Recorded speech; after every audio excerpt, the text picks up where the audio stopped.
Dege ateya alugo bedaga Koko daime sura mata Dini uzenga miaswa pia soma deyago horome No? Miaswa pia soma deyago uzen honai ao Baduri lo bedale Kamiaro diala manai joke holo be yamro Ku kamiaro diala na beda goga Didia hobby au akuni beda mobula era alu kore No? Basan beda alu mobu no Ero diawe toa malu nga luzia basan mashilo motoa ya usura maphisine no Ero dia la bido nagarega yen dia alu peni bilu mata Hobi no? Ke dia alu kama wa badure le alu beda le menu be alu kama le Aku uzinga Tia zaga takon me like that to Rogonuga, the video do Bafia Mala, Bafia Mapiula. Shiro Menuma Agudo Pidala, Gudo Pilla Gudo Yamaya The locally the chi No? Karawali the car pew like the apuha. To Rogono Bawa Dambo Shimishi Yonala Eddie let the chi yet dambo Below Gide so that they need the Ozia Biom Ralima Biogima who is in the Rogondo Baba Guera Bora Bada Mala Bora Bada Sura Miaso Piaye the Guru Guguera la Soma Guguera I mean, Boda Bada when my Yamadu Soma Diniam.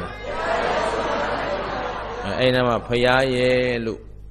She met Sa Miaswa Payaye look, young bit of Pia. No Paya so as a galon bolone. No? Botan lone. No? Paya ne Bionija Loga Maga. Oh, Hindu reale, Turu Jamana, you, Turu Paya Lubura. No Christian Nigale, Turu Yeshu, Turu Paya. Muslinia drew a la drew paya. No paya Mihano no qua. Ero duga, Belubio. Miaswa pia, Logama, Amia so mulu. No? Miaswa pia de Miate Bogu. Miaswa pia, Tatawari alone de Bari Miato. Tila, Tamari, Pinya. Amuli, Elupchina, Ludio by, was in think one dara. No? Ayo Amia Sura, Bane Dinaro. Tila Tamari Pinya. Tila Sura, Chinwo, Sika. Ludio ya Chinwo Sika ha, Ludio ya Tambu. Sika Machine, Bayambarago. Tamushi de Lulu Biolo. Ero Gojin de Yathi Lama, Miaswa Piate, Talone Bogo. Amiaso. How we know? Miaswa Piate, Tamari, Tare Bogo. Miaswa Piate, a Thipinyama, Tare Bogo. Shoot, Damo, Amiaso Molo, Mia. How we know? Now Miaswa Piate, Tujo Nebogo. Holy Loga, Kaunjugu, Miaswa Piate, Puna Nebogo. That the Waroya, Josie Wago, Miaswa Piate, Sound Nebogo. I am Tujon, Temia Sombogo Molo, Soa. Mia, Soa, Paya, Yabio. I don't. Uzino to Rogondoma, Kogwazia, Yaranabana Bashile. Kogwazia, Paya, Yaranaye, Tia, Yaranaye, Tangaye. Yaranabanaba? Tomba. And Yarana Tomba, Kogwe, Jinyao. Who is in Numa, Soma, Diari, Miaula. And a Kogwazia, Yarana Tomba. And Yatare, a Soma, de Jado. Uzino to Rogondo. The Soma, Diaria, Baloam. Laina Ba to Laina Jindon.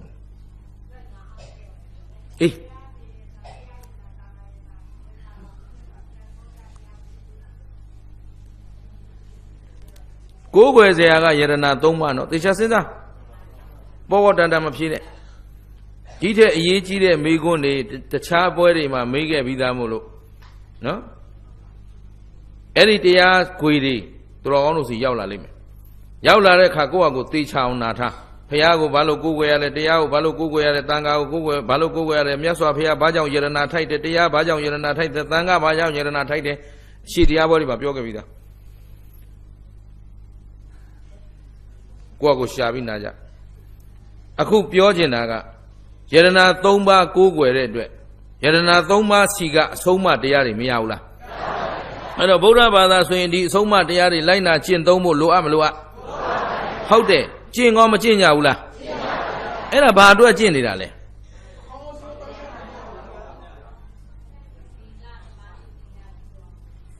ဟုတ်ပြီသီလသမာဓိပညာပြည့်စုံအောင်လုပ်ရတယ်ဘာအတွက်လဲအေးအဲ့လိုကိုဘာအတွက်လုပ်တာလဲသိနေရမယ်ဟုတ်ပြီအဲ့လိုအဖြေတစ်ခုရှိနေရမယ်ဒီတရားတော်တွေကိုလိုက်နာကျင့်သုံးတယ်ဆိုတာတန်တရားကလွတ်မြောက်ဖို့ဒီဘေးဒုက္ခတွေကိုကျော်လွှားနိုင်ဖို့မဟုတ်ဘူးလားဒီလိုသိနေရမယ်အဲ့တော့နံပါတ်1ဒီတရားတော်တွေအားထုတ်ရတာတရားတွေကိုလိုက်နာကျင့်သုံးရတာဘာအတွက်လဲဆိုလက်တလောအခြေအနေကိုပြောရင်အခုဘဝဒီခဏမှာနေ့စဉ်ကြုံတွေ့နေရတဲ့လောကဓာတ်တွေရှိမရှိဟေးအဲ့ဒီလောကဓာတ်တွေကိုရင်ဆိုင်နိုင်ဖို့ငါတို့မှာအင်အားတွေလိုအပ်မလိုအပ်အဲ့ဒီလောကဓာတ်ကိုဘာနဲ့ရင်ဆိုင်မလဲတရားနဲ့ရင်ဆိုင်ဘာနဲ့ရင်ဆိုင်မလဲလောကဓာတ်ကိုတရားမသိတဲ့လူနဲ့တရားသိတဲ့လူဘယ်သူကလောကဓာတ်ကိုအနိုင်ယူနိုင်တယ်လဲအဲ့တော့အခုလောကဓာတ်ကိုခင်ဗျားတို့အရှုံးပေးမလားနိုင်အောင်လုပ်မလားရှုံးပေးခြင်းသလားလောကကိုအနိုင်ယူသူမဖြစ်ချင်ဘူးလားဘာနဲ့မှနိုင်မလဲကျင့်သလားသဘောပေါက်သလားတရားအထုတ်နေတာနံပါတ်1လောကဓာတ်ကိုအနိုင်ယူဖို့နံပါတ်2တန်တရားဒုက္ခကလွတ်ဖို့လောကဓာတ်ဆိုတာဘဝတိုင်းမှာကြုံနေရတာဟုတ်ပြီနော်အဲ့တော့နောက်ဒီဘဝမဆုံးသေးသေး၍နောက်ဘဝတွေရတိုင်းဒီလောကဓာတ်တွေလွတ်မလားမလွတ်တော့ယခုဘဝမှာဒီလောကဓာတ်ကိုတရားနဲ့ရင်ဆိုင်နိုင်အောင်ကြိုးစားမယ်တန်တရားမှာဒီဒုက္ခတွေနောက်ထပ်မလာတော့အောင်လွတ်မြောက်အောင်လုပ်မယ်အချက်ဘယ်နှချက်လဲမထတရားကိုလိုက်နာကျင့်သုံးရတယ်ဆိုတာနံပါတ်1လောကဓာတ်ကိုရင်ဆိုင်ဖို့ဗါတယ်လေတရားမသိတဲ့လူနဲ့တရားသိတဲ့လူလောကဓာတ်ကိုဘသူကအနိုင်ယူနိုင်တယ်လဲလောကမှာအောင်နိုင်သူဆိုတာဘာသိမှရတော့တရားမသိဘဲနဲ့လောကကိုအောင်နိုင်ခြင်းဆိုတာမရှိလို့တချို့ကငွေရှိရင်လောကကိုအောင်မယ်ထင်ပြီးငွေလိုက်ရှာငွေတွေရှာရင်းနဲ့သူ့ဘဝတန်ဖိုးတွေဆုံးရှုံးသွားတယ်ဘဝတန်ဖိုးကိုဘာနဲ့တိုင်းမလဲခုနသီလတရားပြန်ပြောဘဝတစ်ခုရဲ့တန်ဖိုးကိုဘာနဲ့တိုင်းမလဲဘာတွေလဲသီလလူကိုလူလို့ခေါ်နိုင်တာလူသီလကြောင့်မှတ်ထားနော်လူတို့စောင့်ထိန်အပ်တဲ့သီလမရှိရင်လူလို့ပြောလို့နောက်တမာတိဆိုတာဘဝတစ်လျှောက်လုံးအခုလူဆိုရင်လူကျင့်ဝတ်တွေရှိမရှိမိဘသားသမီးဆရာတပည့်ညီကိုမောင်နှမဆွေမျိုးသားချင်းစောင့်ထိန်အပ်တဲ့တရားတွေမရှိဘူးလားအဲ့ဒါကိုတစ်သက်လုံးဖြောင်းပြမွတ်မှတ်စောင့်ထိန်နိုင်မှတမာတိခေါ်တယ်တစ်သက်လုံးဖြောင်းမှအောင်စောင့်ထိန်ထားတဲ့တမာတိရှိမှလူခုလူဘဝရောက်လာတယ်ဆိုတာအမေဖေဖွေးလိုက်တိုင်းလူဖြစ်လာတာမဟုတ်ဘူးလူကျင့်ဝတ်ကိုစောင့်ထိန်ပြီးတစ်သက်လုံးနေသွားနိုင်မှဒါမှမဟုတ်လူတယောက်ကိုချီးမွမ်းရင်သေမှချီးမွမ်းလို့ပြောတာ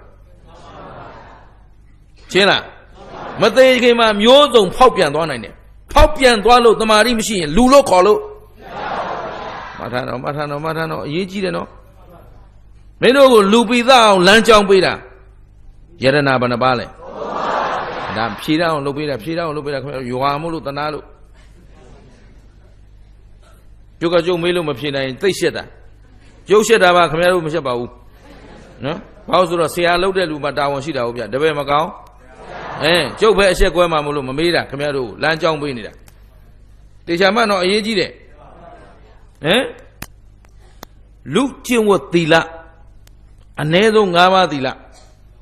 လုံခြုံအောင်ထိမ့်မှလူ5 ပါးသီလမလုံဘူးဖောက်ပြန်လာပြီသူများအသက်တတ်တဲ့အလုပ်သူများပစ္စည်းခိုးတဲ့အလုပ်သူများသားမယားပြစ်မှားတဲ့အလုပ်မှုသားပြောတဲ့အလုပ်ဂုံတိုက်တဲ့အလုပ်ကြမ်းတမ်းတဲ့စကားပြောတဲ့အလုပ်တိမ်ဖြင်းပေါ်ပြတဲ့စကားပြောတဲ့အလုပ်သေရီသေရက်တောက်စားမူရစ်ရောင်းဝယ်ဖောက်ကားတဲ့အလုပ်တခုခုလုပ်ပြီဆိုတာနဲ့မင်းတို့လူဘဝပြတ်နေပြီရှင်းလားတ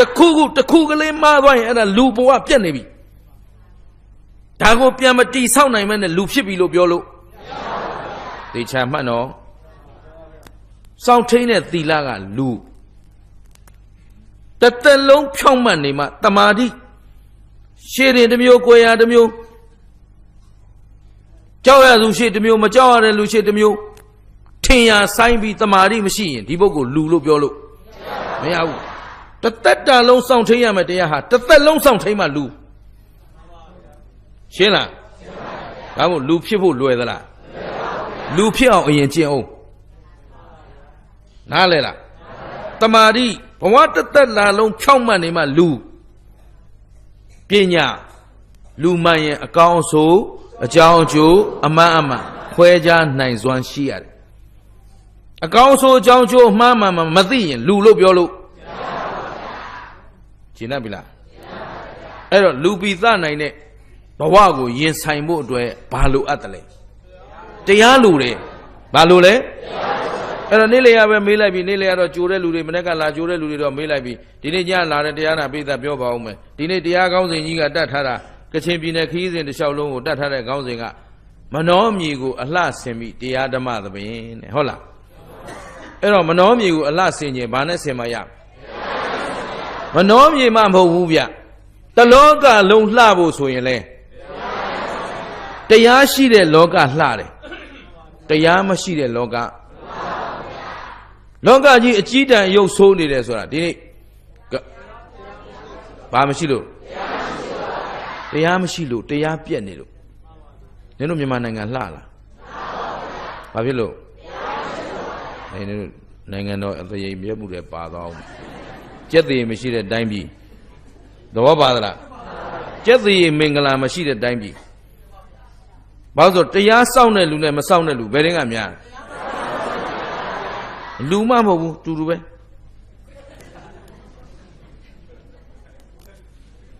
ဘာလို့လွတ်လိုက်ရမရတော့အကုန်ပြောလို့မရသေးဘူးဘယ်သူမှမစောင့်တရားစောင့်တဲ့လူကအမတန်နဲပြီးတရားမစောင့်တဲ့ပုဂ္ဂိုလ်ကများနေတယ်လူလို့ဆိုတာတဲ့ပုဂ္ဂိုလ်ပေါ့ဗျာလူရှင်ယဟန်ဘာညာကွိကွအကုန်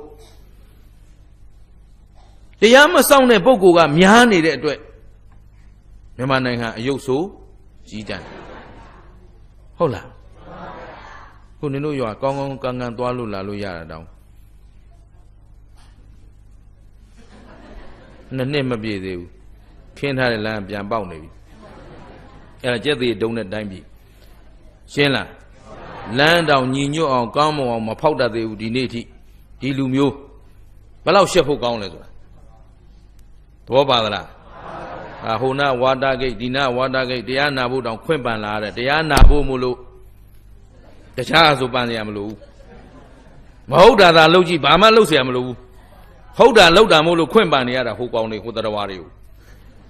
သဘောပါလားကြည်ရောကျင်တတ်သလားအဲ့ဒါတရားပြက်နေတဲ့တိုင်းပြည်မို့လို့ရှင်းလားအဲ့တော့တရားမရှိဘဲနဲ့လှခြင်းလို့မရဘူးလောကဦးဇင်းတို့ကဘာနိုင်ငံတော်တော်များများကိုရောက်ခုပါတယ်တရားရှိတဲ့တိုင်းပြည်ဟိုင်းတိုင်းဟာငြိမ်းချမ်းနေတယ်လွတ်လပ်နေတယ်အေးချမ်းနေတယ်စိတ်ထဲမှာကြည်နူးလို့ဘယ်သွားဘာမှစိုးရင်စိတ်မရှိဘူးဘယ်သူကမှကိုယ်ဖန်တားဆီးမဲ့လူလည်းမရှိဘူးနှောက်ယှက်မဲ့လူလည်းမရှိဘူးဟုတ်ပြီနော်တရားမရှိတဲ့တိုင်းပြည်ဆိုဗျံပရာဖြစ်နေကြည်နိုင်ငယ်ညင်းနိုင်ရာစားဟုတ်ပလားအဲ့တော့ဘာရှိမှလှအဲ့တော့အလှဆင်ခြင်းရင်ဘာနဲ့ပြင်ရမလဲကျင့်တတ်ပြီလား ကောင်းပြီအဲ့တော့ဦးဇင်းကပြောမယ်ဒီဘဝကိုအောင်မြင်ဖြတ်သန်းဖို့လဲဘာလို့အပ်လဲတရားလိုအပ်တယ်တန်တရားမှာလွတ်မြောက်ဖို့လဲအဲ့တော့နံပါတ်1ဒီဘဝဖြောက်တန်းဖို့လိုအပ်မလိုအပ်အေးဒါကြောင့်ဦးဇင်းကအနေတတ်မှအသေးတတ်မယ်ပြောကြည့်အနေမှန်မှအနေကောင်းမှ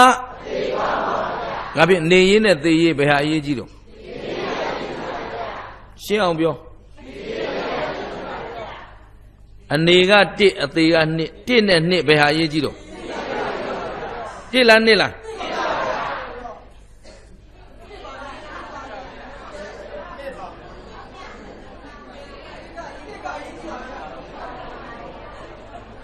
ကဲကိုမောင်မဲကုန်းမဲပုံးထောင်ပြန်ပြောမယ်နော်ပြောရင်းနဲ့စဉ်းစားအနေကောင်းရင်ပြောရင်းစဉ်းစားနော်ဘယ်ဟာအဓိကကြတယ်ဆိုတော့ကိုယ့်အကိုအဖြေထုတ်ရမှာအနေကောင်းရင်အနေတက်ရင်အနေမှန်ရင်ကဲအနေက1အသေးက2ဆိုရင်ဘယ်ဟာကအရေးကြီးဆုံးလဲ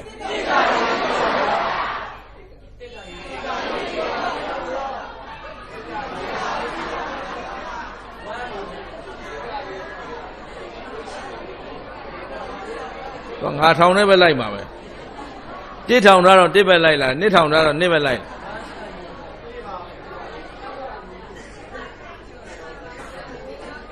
ဟိုးပြန်စမယ်နေဦးပြောရင်းနဲ့စဉ်းစားနော်အနေတက်ရင်အနေမှန်ရင်အနေကောင်းရင်ဒါဖြင့်အနေပူရမှာလားအသေးပူရမှာ1လား2လားဟိဟောတတန်နဲ့ဖြစ်သွားပြီဒါလိုချင်တာ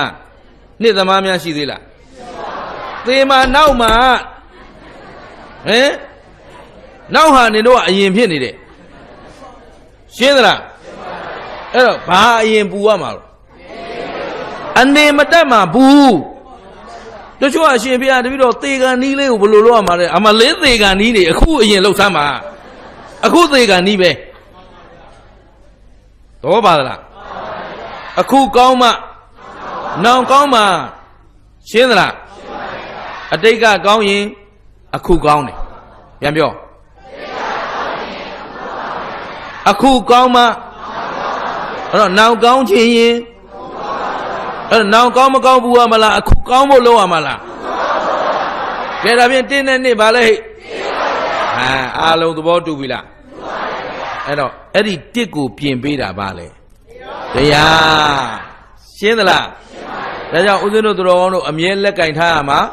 တရားကိုဘဝလေးလှစေခြင်းရင်ဗာနဲ့ပြင်ဟုတ်ပြီကိုယ့်ရဲ့တန်တရားလှစေခြင်းရင်ဗာနဲ့ပြင်လောကကြီးတစ်ခုလုံးလှဖို့တရားမှလွဲပြီးအားကိုးစရာကျင့်တတ်သလားဒါဖြင့်နင်တို့အခုလူဘဝဘယ်သူကြောင့်ရောက်လာတရားကြောင့်လူဖြစ်ကြောင်းတရားကြောင့်ဟုတ်ပြီနော်သို့တော့လူဖြစ်အောင်ဗာနဲ့နေရမယ်ဟောလူမေလူဖေရမွေးလို့လူဘဝတော့ရောက်ပြီလူဖြစ်ပြီလို့ပြောလို့မရဘူးလူနဲ့တိရစ္ဆာန်ဘာကွာလဲသိလားဟမ်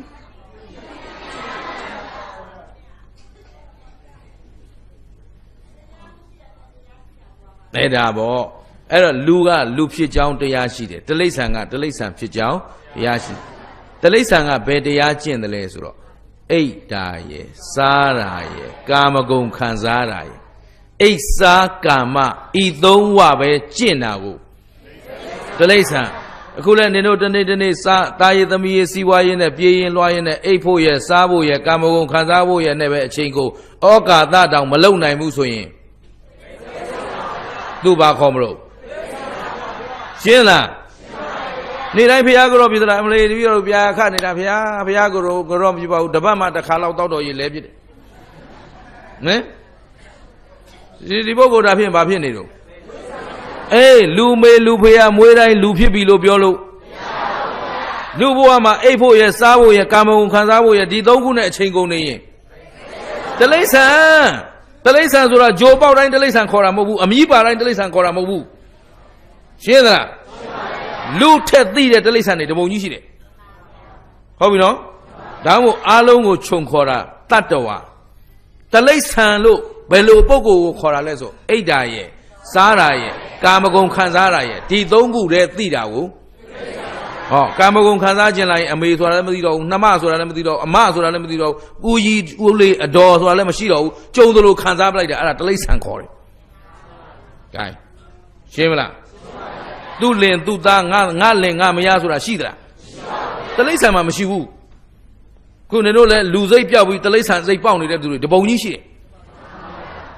သဘောပါသလားသူစီကုစီကိုစီသူကျင့်ဝတ်ကိုကျင့်ဝတ်မဆောင်ထိန်ရင်ဒီပုဂ္ဂိုလ်ပါတော့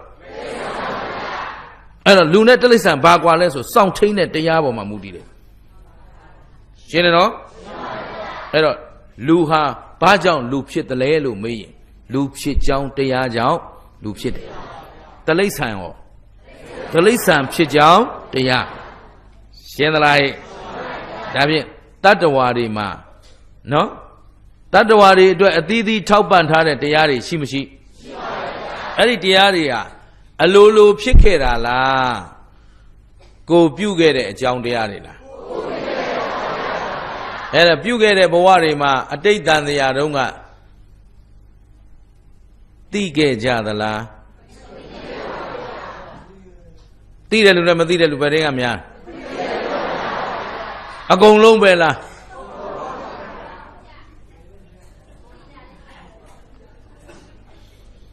နည်းနည်းတော့ပြဿနာရှာလိုက်ဦးမယ်ဟမ်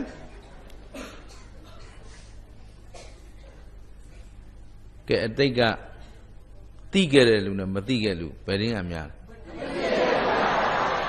အကုန်လုံးပဲလားဟမ်အကုန်လုံးဆိုကြုတ်ပါမှာနော်ကဲပါလားမပါဘူးလားပါတယ်ခင်ဗျားတို့ရှိမှဒီလိုငုတ်တုတ်ကြီးခင်ဗျားတို့နဲ့လာတွေ့နေတာကမသိခဲ့လို့ဗျာတကောင်မှမလွတ်ဘူးရှင်းလားကိုအဟုတ်ထင်မနေကြနဲ့မသိလို့ကိုဒီဘဝရောက်နေတာရှင်းမလားအခုလို့ဒီငုတ်တုတ်ဒီခန္ဓာကြီးရထားတာသိခဲ့လို့လားမသိခဲ့လို့လားအေးမသိတာကဒီလိုတော့ဟောတတ်သားပဲမသိတာကရမ်းလောက်တာကအဝိဇ္ဇာပစ္စယသင်္ခါရဆိုတော့ကုသိုလ်အကုသိုလ်တွေမလုပ်လားဘယ်တော့မှလုပ်ခဲ့တာလဲအတိတ်တုန်းကလုပ်ခဲ့တာလုပ်ခဲ့တော့သင်္ခါရပစ္စယဝိညာဏပရိသေဝိညာဉ်မနေရဘူးလားအဲ့တော့ဘယ်အမေ့ပိုက်ထဲမှာပရိသေနေချမ်းသာသလားဆင်းရဲသလားအဲ့တော့ကိုယ်ဆင်းရဲကိုလုပ်ခဲ့တာသိတဲ့လူမို့လားမသိတဲ့လူမို့လို့လားကိုဒုက္ခရောက်အောင်လုပ်တယ်ဆိုတာလူမိုက်လားလူလိမ္မာလားလူမိုက်ဒါပြင်နေတို့အားလုံးပါလေတို့အခုမိုက်ပြစ်သိနေတာမဟုတ်လားကျင်တတ်သလားအဲ့တော့လူမိုက်လားလူလိမ္မာလားလူမိုက်တယ်မို့လို့အခုလာတွေ့နေတာပေါ့အဲ့ဒါဒီဘုန်းကြီးလဲမပါဘူးလားပါတယ်မိုက်ခဲ့လို့ကျုပ်ခမရတို့ရှေ့ရောက်လာတာမမိုက်ရင်ခမရတို့နဲ့တွေ့เสียအကြောင်းကိုမရှိတော့ဘူးသဘောပါသလားအဲ့တော့မသိတာကရမ်းလောက်တာကသင်္ခါရပစ္စယဘာသစ္စာဝိညာဏပစ္စယနာမရူပအခုနာယုတ်ကြီးမရဘူးလားအဲ့ရတာတော့နာယုတ်ချမ်းသာသလားဆင်းရဲသလားယုတ်ရှိတော့ယုတ်ဒုက္ခနာရှိတော့အခုယုတ်အတွက်ဒုက္ခမရောက်ဘူးလားရောက်နေလို့ခုအေးတော့တစ်မျိုးပူတော့တစ်မျိုးဟုတ်ကဲ့လားဖြူကျင်တာကတစ်မျိုးညိုကျင်တာကတစ်မျိုးဟိုအသက်ဖြူတွေကြညိုအောင်တဲ့တကိုယ်လုံးတုံးလုံးချုပ်ပြီးနေဘူးလားနဲ့ဘာဖြစ်လို့ဆိုညိုအောင်လို့တဲ့အခုဒီကအညိုတွေကြတော့ဖြူအောင်လို့တဲ့မျက်နာတက်တာလဲဖြူတဲ့ဟာမှနော်လိမ့်တဲ့ဟာလဲဖြူမှအဲ့တော့သူတို့ကြော်ညာကြည့်လိုက် whitering ဘာလို့ဆိုဖြူမဲဆိုငမ်းမရဝဲညိုတော့ဖြူကျင်တာလေရှင်းသလားအခုတော့ဒီယုတ်ဒုက္ခမနေခံစားအောင်လားယုတ်ရှိတော့ယုတ်ဒုက္ခနာရှိတော့ဘာသစ္စာတော့သူများလောက်ခဲ့တာလားကိုလောက်တာလား ဒါဖြင့်မှန်ခဲ့သလားမှားခဲ့သလား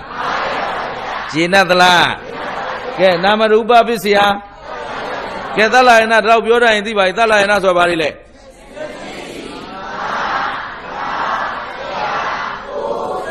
ဒွါရဘယ်နှပေါက်ကဲမျက်လုံးရှိတော့ချမ်းသာသလားဆင်းရဲသလားမျက်လုံးရှိတော့မျက်လုံးအလိုလိုက်နေရတာနဲ့တနေ့တနေ့အားသလားမဟာဘူးမျက်လုံးအလိုဖြည့်နေရတော့ခင်ဗျားတို့ချမ်းသာသလားဆင်းရဲသလားအဲ့တော့မျက်လုံးရှိတော့မျက်လုံးဒုက္ခ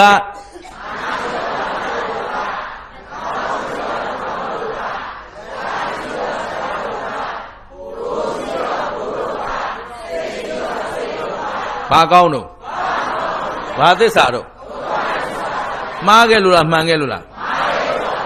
ဘာမသိခဲ့တာလဲတရားမသိခဲ့တာဒီတရားတွေသိခဲ့သလားကဲသလယနာပစ္စယဖသနေ့စဉ်မြင်ကြားထိတွေ့မနေရဘူးလားချမ်းသာသလားဆင်းရဲသလားအဲ့ဒီအာယုန်တွေရောခင်ဗျားတို့ကိုကောင်းကျိုးပေးသလားဘာသစ္စာတော့ဖသပစ္စယဘာသစ္စာလဲအခုခင်ဗျားတို့ချမ်းသာရနေတာဆင်းရဲရနေတာဘာဖြစ်လို့တော့မသိကြလို့ဝိဇ္ဇာမပြောနဲ့အဲ့ဝိဇ္ဇာကိုယ်စကားမှမဟုတ်ဘူးနဲ့ဘာဖြစ်လို့တော့အခုဒုက္ခရောက်နေတာမသိကြလို့အဲ့တော့အခုပြစ္ဆုတ်ပံကြတော့လေဒီဝေဒနာအလိုမလိုက်ရဘူးလားအဲ့တော့ဝေဒနာအလိုလိုက်တာကတဏှာအဲ့တော့ရိုးရိုးလေးလားဆွဲဆွဲလန်းလန်းလားအိုးအခုဒီအင်းတော်ကြီးဒေသမှာနေရတာမကောင်းလားအခုဒီမိုင်းတောင်မကောင်းလားရန်ကုန်မှာနေမလားမိုင်းတောင်မှာနေမလားဟောအေးမနေချင်ဘူးရန်ကုန်ဟိုကပူတယ်အလကားရှုပ်ချက်ခတ်သဘောပါသလားကိုယ်ဒေသလေးနဲ့ကိုမစွဲဘူးလားတဏှာပစ္စယဥပါဒနာပစ္စယကာမဘဝကာယကံဝစီကံမနောကံနေမလုပ်ဘူးလားလှုပ်တဲ့ခါကျတော့ကာယကံဝစီကံမနောကံသာဒီတိုင်းဥပါဒာနဲ့လုံနေမယ်ဆိုရင်ကာမဘဝပစ္စယဇာတိတောင်တပံဇာတိရရင်ချမ်းသာမလားဆင်းရဲမလားကဲဒါဖြင့်ရင်ဆင်းရဲပဲထပ်ရတဲ့အလုပ်ဆိုရင်မှားတဲ့အလုပ်လားမှန်တဲ့အလုပ်လားကျင့်တတ်သလားဒါဖြင့်ရင်ခင်ဗျားတို့ကနောင်ကိုဆင်းရဲလိုခြင်းကြသလားချမ်းသာလိုခြင်းကြကဲချမ်းသာလိုခြင်းနဲ့ဆိုရင်တနေ့တနေ့ကာယကံဝစီကံမနောကံမလုတ်ဖဲနေလို့ဒါအရင်စဉ်းစားမှာနော်ကာယကံဝစီကံမနောကံလုံနေရင်တော့ကာမဘဝပစ္စယဇာတိဆိုရင်ဘာသစ္စာရမှာအဲ့တော့ကိုဒုက္ခရောက်အောင်လုပ်မလားဒုက္ခလွတ်အောင်လုပ်မလားသိကြတယ်နော်သိကြတော့ဒီကံနေမှာဒုက္ခဖြစ်ကြောင်းရှိနေရင်ဒုက္ခချုပ်ကြောင်းဆိုတာရှိနိုင်မရှိနိုင်ဒုက္ခဖြစ်ကြောင်းရှိရင်ဒုက္ခချုပ်ကြောင်းရှိမယ်ဆိုတော့ခင်ဗျားတို့ကဒုက္ခဖြစ်အောင်လုပ်ကြမလားဒုက္ခချုပ်အောင်လုပ်ကြမလားဒီမှာကြည့်အလုတ်ပြင်လို့ရတယ်ဆိုတာပြထားတယ်သေချာကြည့်ဒီစဝိုင်းကြီးအလကားထောင်ထားတာမဟုတ်ဘူးနော်ဒီဘက်မှာအတိတ်ကတို့မသိပဲလုပ်ခဲ့တဲ့ကံတွေမရှိဘူးလားအဲ့ဒီကံတွေကတော့ဒီမှာဘောင်ခတ်ထားတာပြင်လို့မရတော့အတိတ်ကဟာပြန်ပြင်ခြင်းလို့ငါတို့တော့မှားပြီဒါပြင်မရစေဆိုလို့မရဘူးမရရင်အတိတ်ကံကိုပြင်ရမှာလားပြစ္ဆုတ်ပံကိုပြင်ရမှာလားဒီချမ်းမထားနော်ခုနပြောပြီအနေတတ်မှအနေကောင်းရင်အနေမှန်ရင်ဒါဖြင့်အသေးနဲ့အနေပဲဟာအရေးကြီးတယ်ကျင်တတ်သလားအခုနေတဲ့ခဏမှာနေ့စဉ်ဒီကံနေမလုတ်ဖဲနေလို့မရတော့အတိတ်ကမသိပဲလှုပ်လို့တို့မှာပြင်လို့ဆင်လို့မရတော့အခုဘဝသည်ခမည်းတော်သိနိုင်မသိနိုင်ဘယ်သူကြောင့်ယရနာဘုရားတခုလည်းမပြောနဲ့ဟင်ခုတို့မှာကိုးကွယ်စရာယရနာဘယ်နှပါလဲဘာတွေလဲ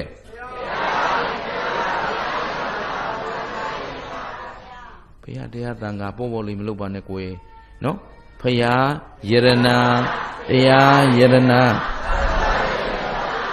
ဘယ်နှပါအဲ့ယရနာသုံးပါးထဲမှာဘုရားပဲကိုးကွယ်ရမယ်ကျန်တဲ့နှစ်ခုမကိုးကွယ်တော့ ရမလားဖရာတစ်ခုတည်းကိုးကွယ်လို့ပြည့်စုံသလားဖရာကိုကိုးကွယ်ရတာဘယ်သူကြောင့်တရားကြောင့်ဖရာကိုကိုးကွယ်ရတာအဲ့ဒီတရားရောဘယ်သူကြောင့်သိတယ်နင်တို့ဖရာနဲ့တွေ့သလားဟောဖရာပရိနိဗ္ဗာန်ဆံသွားနှစ်ပေါင်း2559နှစ်ရှိနေပြီတွေ့ဖို့အဝေးကြီးအခုဘယ်သူကြောင့်တရားနဲ့တွေ့တာလဲဒါဖြင့်တို့အတွက်ကိုးကွယ်စရာယရဏသုံးပါးကနေတို့တရားမရဘူးလားအဲ့တော့ဒီကိုးကွယ်စရာစီခမည်းတော်အတွက်အားထားလိုက်မှာအားမထားလိုက်ပူဇော်သင့်မပူဇော်သင့်အစ္စလီကရဏီယောတဲ့လက်ဆယ်ပြာထိတ်မှမိုး၍ရှ िख ိုးကြော့ခြင်းကထိုက်တော်မူသောဒီလိုမလားဘူးလားမြတ်စွာဘုရားတွေမဟုတ်ဘူးဘုရားရဲ့တရားရဲ့သံဃာရဲ့ယရဏဘယ်နှပါးဒီသုံးပါးကိုအယိုအသေးပေးတာနဲ့တင်ကိုယ့်အတွက်အကျိုးရှိနိုင်မရှိနိုင်တန်ဖိုးရှိမရှိသူတို့အဆုံးအမကိုခဏထားအောင်အဆုံးအမကိုခဏထားအောင်ယရဏသုံးပါးကိုကြည်ညိုလိုက်တာနဲ့တင်ဘယ်လောက်အကျိုးများတယ်ဆိုတာဒီနေ့ဦးဇင်းကသူတော်ကောင်းတို့သိအောင်ဟောမှာရှင်းတယ်နော်အဲ့တော့အခုတို့အားကိုးရမှာကယရဏသုံးပါးကိုအားကိုးရမလားတရားကိုအားကိုးရမလားကိုးကွယ်စရာကယရဏသုံးပါးကိုးကွယ်စရာကအားထားရမှာကတရားအားထားရမှာကတရားကသူတော်ကာမှာရှိတဲ့တရားလားကိုယ့်ရင်ထဲမှာရှိတဲ့တရားလားအဲ့တော့ဘသူတရားဘသူအားကိုးရမှာလဲကိုယ်ဆောင်ထားတဲ့တရားကိုအားကိုးရမှာရှင်းတယ်နော်အဲ့ဒီတရားလမ်းတွေကိုပြပေးခဲ့တာကယရဏတရားလမ်းတွေပြပေးခဲ့တာကအဲ့တော့ယရဏသုံးပါးသည်တို့အတွက်ကျေးဇူးရှိမရှိတန်ဖိုးရှိမရှိအဲ့တော့ဒီနေ့ယရဏသုံးပါးတန်ဖိုးသိအောင်နော်ဩဃာလေးတစ်ချက်ရဲ့တန်ဖိုးဒီနေ့ပြောကြည့်အောင်ဩဃာဆိုတာဒီတို့ကလေးတွေခေါ်လာတဲ့အခါနားမလဲတဲ့ကလေးတွေဘုန်းကြီးရှိရောက်ရင်ဇိုရောအတင်းရောဩဃာမလုပ်ခိုင်းဘူးလားကျိုးရကြသာဓုဒီလိုပြောတာပေါ့နော်အဲ့တော့အဲ့ဒီမှာလက်ဥကလေးတစ်ချီရဲ့တန်ဖိုးဘယ်လောက်ကြီးတယ်ဆိုတာသိအောင်ဒီနေ့ဟောကြားနာကြရအောင်နော်ယရဏသုံးပါးနဲ့တို့ထွေးတွေ့ရတဲ့ဘဝဟာဘယ်လောက်တန်ဖိုးရှိတယ်ဘယ်လောက်မြင့်မြတ်တယ်ဘယ်လောက်အကျိုးရှိတယ်ဆိုတာဒီနေ့သိအောင်နာမယ်ဟုတ်လားကောင်းပြီအဲ့တော့မြတ်စွာဘုရားရှင်ကိုတော်မြတ်ကြီးရာဇဂိုပြည်ဝေလူဝံကျောင်းမှာသတင်းသုံးနေတယ်ဘယ်မှာသတင်းသုံးလဲရာဇဂိုပြည်ဝေလူဝံကျောင်းမှာသတင်းသုံးနေတုန်းဖြစ်ပျက်ခဲ့တဲ့အဖြစ်ပျက်ဒါပေမဲ့ဒီအဖြစ်ပျက်ဖြစ်နေတာကရာဇဂိုပြည်မှာမဟုတ်ဘူးမဂ္ဂဒတိုင်းမှာဘယ်မှာတဲ့မဂ္ဂဒတိုင်းမှာအိဋ္ဌကဝတီဆိုတဲ့ရွာလေးတစ်ရွာရှိတယ်။ဘာရွာတဲ့အိဋ္ဌကဝတီပြောအိဋ္ဌကဝတီအဲ့ဒီရွာကလေးကနော်သူနဲ့အတူတူရွာနှစ်ရွာရှိတယ်တရွာကအိဋ္ဌကဝတီတရွာပါလေအိဋ္ဌကဝတီဆိုတဲ့ရွာအဲ့ဒီရွာမဂ္ဂရတိုင်းမှာရှိတဲ့ရွာဒီရွာကသူနဲ့အနီးစပ်ဆုံးကဒီဂရာဇီဆိုတဲ့ရွာပါတယ်ဒီဂရာဇီဒါပေမဲ့အဲ့ဒီရွာနှစ်ရွာလုံးကမိစ္ဆာဒိဋ္ဌိတွေတဲ့ပါတယ်မိစ္ဆာဒိဋ္ဌိပါမှတ်ထားနော်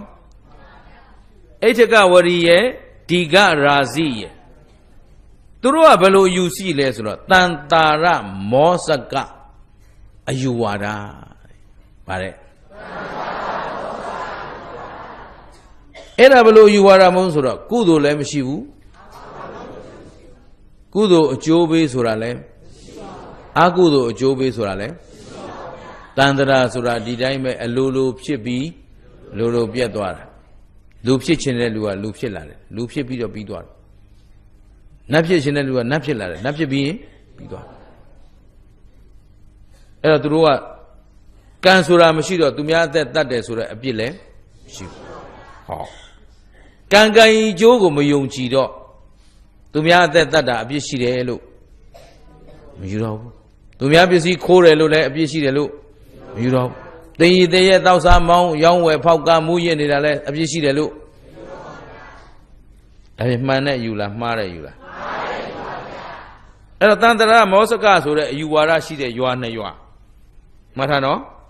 အဲ့ဒီရွာကမဂဒတိုင်းဆိုတာမြတ်စွာဘုရားဖွာတော်မူတဲ့တိုင်းတို့ဘုရားအလောင်းဖွာတော်မူခဲ့တဲ့တိုင်းသဘောပါတယ်နော်အဲ့ဒီမဂဒတိုင်းကရွာလေးတစ်ရွာကကလေးမလေးတစ်ယောက်9 နှစ်သမီးလေးဘယ်လောက်လဲ9 နှစ်သမီးလေးသူကသူ့တငယ်ချင်းတွေနဲ့ရွာထိပ်မှာကစားနေကြတယ်ရွာထိပ်ကညောင်မကြီးရွာဥမှာပေါ့လေအဲ့ဒီမှာအဲ့ဒီရွာနာကလေးမှာပဲနော်အရုဏဝဒီဆိုတဲ့ကျောင်းတစ်ကျောင်းရှိတယ်အဲ့ဒီကျောင်းမှာရှင်သာရိပုတ္တရာရှင်မြတ်ကြီးသရင်သုံးတယ်ဘယ်သူလဲအရှင်သာရိပုတ္တရာကြားဘူးလားဟေးတို့ဘုရားသာသနာတော်မှာပညာအရာဧရတဲ့လက်ရာတော်ရန်ပုဂ္ဂိုလ်ကြီးမြတ်စွာဘုရားမှာလက်ရာရန်အပါ40ရှိတယ်လက်ဝဲရန်အပါ40ရှိတယ်အတိတိ8ကျိလို့ခေါ်တယ်ဟုတ်ပြီနော်လက်ရာရန်အပါ40ကိုရှင်သာရိပုတ္တရာကဥဆောင်တယ်လက်ဝဲရန်အပါ40ကိုရှင်မဟာမောက္ကလန်ကဥဆောင်တယ်ဒီလောက်ပဲမှတ်တာဒါကဘုရားတဆူနဲ့တဆူမတူဘူးတချို့ဘုရားကြတော့အချမ်းရန်2000ရှိတယ်တချို့ဘုရားကြတော့အချမ်းရန်3သိန်းရှိတယ်ဘုဒ္ဓမုဒ္ဒရာဘုရားတို့ကြတော့3သိန်းဒီပင်ကရာဘုရားတို့3သိန်းဟုတ်ပြီနော်တို့ဘုရားကြတော့ချမ်းရန်80ပဲရှိတယ်ဟုတ်ပြီနော်အဲ့တော့အဲ့ဒီ80ထဲမှာလက်ရရန်ဆိုတော့မြတ်စွာဘုရားပြီးရင်အကြီးကျယ်အမြင့်မြတ်ဆုံးပုဂ္ဂိုလ်တယောက်လို့ပြောလို့ရမှာပေါ့နော်ပညာရာဣတတဲ့အရှင်သာရိပုတ္တရာအဲ့ဒီနာကအရုဏဝရီဆိုတဲ့ကျောင်းဒီရွာနှစ်ရွာနဲ့နီးတဲ့ကျောင်းအဲ့ဒီမှာရှင်သာရိပုတ္တရာသတင်းသုံးနေတယ်ဟောဒီကလေးမလေးက9 နှစ်သမီးလေးရွာထိပ်မှာဆော့နေကြတယ်တငယ်ချင်းတွေနဲ့အဲ့ဒီမှာရှင်သာရိပုတ္တရာကိုတော်မြတ်ကြီးကတရက်ကြတော့ကိစ္စတစ်ခုဆုံးခံကိစ္စပဲဆိုကြပါစို့ဆုံးခံကြွရင်းနဲ့ရွာထိပ်ကဖြတ်လျှောက်သွားတယ်နောက်ပါတန်ဃာ12ပါးနဲ့တန်ဃာဘယ်နှပါးနောက်ကတန်ဃာဘယ်လောက်ပါလဲ12ပါးနဲ့တန်ဃာတန်းကြီးနဲ့သူတော်ကောင်းတို့မြင်ဘူးမှာပဲဆုံးခံထွက်ကြတယ်တန်ဃာတော်တွေတပိတ်ပိုက်ပြီးအမှန်တန်ကြီးညိုစရာမကောင်းလားတန်းစီပြီးအိမ်စီတွေနဲ့ကြွသွားကြတယ်အဲ့တော့အရှင်မြတ်ကြီးနောက်က12ပါးအပါဝင်ရှင်သာရိပုတ္တရာနဲ့ဆိုအလုံး73ပါးတန်ဃာတန်းကြီးမြင်တော့ဟောဒီကလေးတွေဆော့နေတဲ့ထဲကဒီ9 နှစ်သမီးကလေးမလေးတယောက်ဖဲမတ်တရရဲ့ငောင်ငောင်စင်းစင်းကြံခဲ့ကြံတဲ့သူနဲ့ကစားပေါ်တွေအကုန်လုံးကတန်ဃာတော်ရှင်သူမြတ်တွေလည်းတွေ့ရောအပြေးလွှားဖုန်တွေအလုံးလုံးနဲ့ပြေးသွားပြီးတော့ပြားနေအောင်ကြော့ကြဟုတ်ပြီနော်ယဟန်တန်ဃာတွေတွေ့တော့ဘာလို့တော့ကြော့တယ်ပြားနေအောင်ဆိုတာဒါတရုပ်ပါအောင်ပြောရတယ်နော်ပြားဆိုလိုက်မပြားနဲ့နင်တို့ကနော်ဘာလို့ကြတော့ရိုသေမြတ်တို့ရှ िख ိုးခြင်းမပြုဘူးလားအဲ့ဒါကုသိုလ်လားအကုသိုလ်လားပြုတိုင်းမပြုတိုင်းတန်ဖိုးရှိမရှိယဟန်တန်ဃာတစ်ပါးကိုလက်အုပ်ချလိုက်ရတာခင်ဗျားတို့အကုသိုလ်ဖြစ်သလားဂုံတိမ်သွားသလားဟမ်နှိမ့်ကျသွားသလားဒီဆိုလက်အုပ်ချရမှာတော့ပင်ပန်းတာနော်သဘောပါသလားအဲ့ဒါခုကြည့်တငယ်ချင်းတွေအကုန်လုံးသွားကြော့သူတယောက်တည်းခါထောက်ပြီးတော့မကြည်မနှက်ကြည့်နေဘာလို့ဆို तू ကကုသိုလ်လည်းမရှိအကုသိုလ်လည်းမရှိဒါသူ့အမေဖေရဲ့အယူဆဟုတ်ပြီနော် तू နေတာကအိဋ္ဌကဝဒီဆိုတဲ့ရွာအဲ့ဒီရွာကမိဘတွေကသူ့မိဘတွေကကုသိုလ်မှလည်းမသိအကုသိုလ်မှလည်းမသိကုသိုလ်အကျိုးကိုလည်းမယုံကြည်အကုသိုလ်အကျိုးကိုလည်းမယုံကြည်တော့သူတို့ဘာအသက်တတ်တာအပြစ်မရှိဘူးဆိုပြီးပိုးကောင်နှံကောင်တွေတတ်ပြီးတော့သူတို့ကရောင်းစားတဲ့အလုပ်ကိုသူတို့လုပ်တယ်ဟုတ်ပြီနော်အဲ့တော့မိဘတွေကမယုံကြည်တော့သားသမီးကလည်းဒီအလုပ်သူမသိတော့ခါထောက်ပြီးခတ်ကြည့်နေရက်ကြည့်နေကြောင်ပြီးကြည့်နေသူကစားပေါ်တွေသွားခဲ့လို့သူမကျေနပ်ဘူးပေါ့နော်ဒီမှာကစားလို့ကောင်းနေတော့ဘာလို့ကြတာလဲပေါ့ဆိုတော့ခုနကအရှင်သာရိပုတ္တရာရှင်မြတ်ကြီးကကလေးတွေကြော့နေတာကိုစုပေးရင်းနဲ့လှမ်းကြည့်လိုက်တယ်ဒီကလေးတယောက်ကသူ့ကိုမကြော့ဘူး ဟုတ်ပြီနော်မကရောတာကြည်ရင်နဲ့အရှင်သာရိပုတ္တရာဆိုတာတာမင်ညမှာမဟုတ်ပဲမြတ်စွာဘုရားပြီးရင်ပညာရာဤတဲ့ဖြစ်တယ်လို့မြတ်စွာဘုရားရှင်ရဲ့မဟာကရုဏာတော်ကိုမမီတောင်မှသူလဲကရုဏာကြီးမားတဲ့ပုဂ္ဂိုလ်တယောက်လို့ပြောလို့မရဘူးလားအေးမြတ်စွာဘုရားစုပန်တယ်လက်ရယံလက်ဝဲယံဧကသာဝကစုပန်တယ်မဟာသာဝကရှင်မကသဗ္ဗကြီးတို့လို့စုပန်တယ်ဆိုတာကသူတို့ဘွယ်သူဂုံသူအတွက်စုပန်တာမဟုတ်ဘူးသူတို့နဲ့အတူတတ္တဝါတွေကိုကယ်တင်ခြင်းလို့အစွမ်းတတ္တိထက်မြက်တဲ့ကယ်တင်ရှင်ဖြစ်ခြင်းလို့ဒီပါရမီတွေကိုဖြည့်တာသဘောပါသလားအခုဦးဇင်းတို့ဓမ္မဂရိကတွေလှည့်ပြီးတရားဟောနေတယ်ဆိုတာဘုံကြီးခြင်းလို့ဟောနေတယ်များထင်သလားဟမ်နင်တို့လူမဲ့ငွေတပည့်6ပြားကိုလိုချင်လို့လိုက်လူခံနေတယ်ထင်သလားသဘောပါသလားအပင်ပန်းခံပြီးလှည့်ပြီးတော့တရားဟောနေကြတယ်ဓမ္မဂရိကတွေလှည့်ဟောနေတယ်ဆိုတာခင်ဗျားတို့ကိုမလုပ်ချင်လို့ကဲခြင်းလို့အကျိုးပြုခြင်းလို့အတိတရားတွေမျှဝေပေးခြင်းလို့ရှင်းလားကျန်တာချုပ်တော့လုပ်ကုန်မဟုတ်ဘူးတော့ပါတယ်နော်ဟိုဘာဘူးမသိဘာမသိဟိုအစိုးရနဲ့ပတ်သက်တဲ့ကောင်တွေကလိုက်ရန်လို့နှီးမျိုးစုံတန်တားတယ်ငါတို့အလုပ်ကအဲ့လုံမဟုတ်ဘူးနင်တို့သမရလာခိုင်းတယ်ငါတို့သမရအလုပ်မလုပ်ဘူးကြောက်လုံးလို့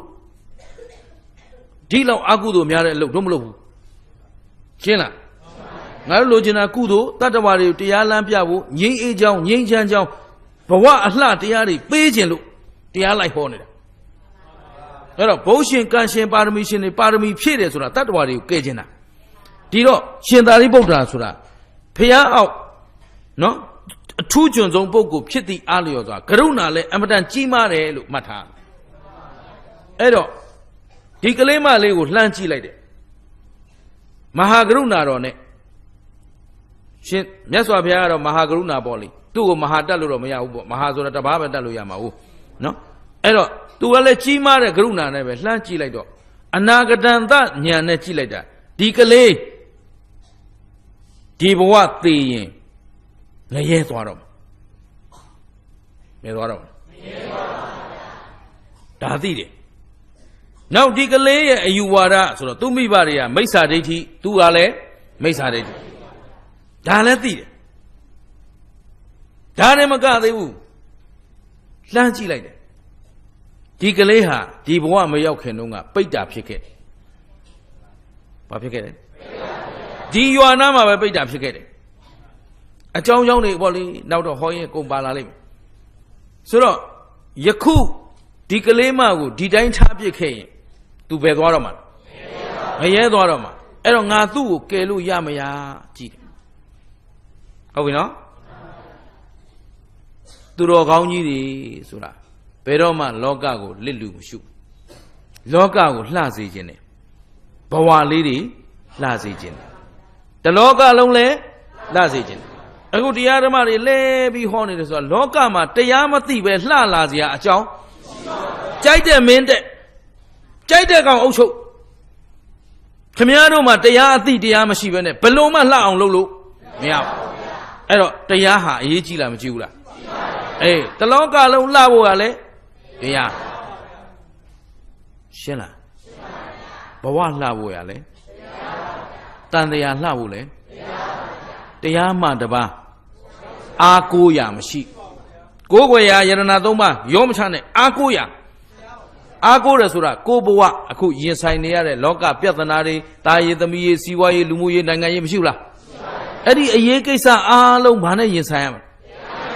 အေးအဲ့ဒီရင်ဆိုင်နိုင်လောက်တဲ့တရားကိုမှအာကိုးရရှိရမယ်အာကိုးစရာဆိုတာအဲ့ဒါဘာပြဿနာရှိတရားနဲ့ရင်ဆိုင်မယ်သဘောပါသလားကြည်ရောကျင်သလားအားလုံးဦးသိပြောတာသဘောပေါက်တယ်နော်ကြည်ဒီကလေးမကိုအရှင်မြတ်ကြီးကငါသာမကယ်ရင်တဲ့ဒီကလေးဘယ်ရောက်တော့မှာငရဲရောက်တော့မှာမကြမတင်သေးပြီးငရဲရောက်တော့အဲ့တော့သူ့ကိုဘယ်လိုကယ်ရမလဲစဉ်းစားတယ်စဉ်းစားပြီးတော့ရှေ့ကကလေးမလေးတွေကိုပြောလိုက်တယ်သမီးတို့တဲ့သမီးတို့ကလိမ်မာလိုက်တာသာဓု အသက်ရှည်ပါစေဘုံကြီးပါစေအန္တရာယ်ကင်းပါစေပညာတတ်ကြီးတွေဖြစ်ပါစေ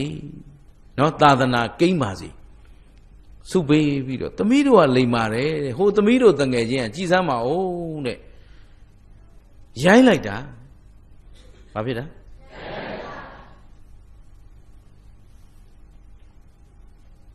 ဟောအရိုင်းဆိုင်လေးဖြစ်နေတာဟုတ်ဗျဖရာမန်းတရားမန်းတန်ဃာမန်းပူဇော်တိုက်သူကိုပူဇော်တိုက်မန်းအယိုသေးပြုတဲ့သူကိုအယိုသေးပြုတိုက်မန်းအဲ့ဒါဆိုရင်ယဉ်ကျေးတဲ့လူလားလူရိုင်းလား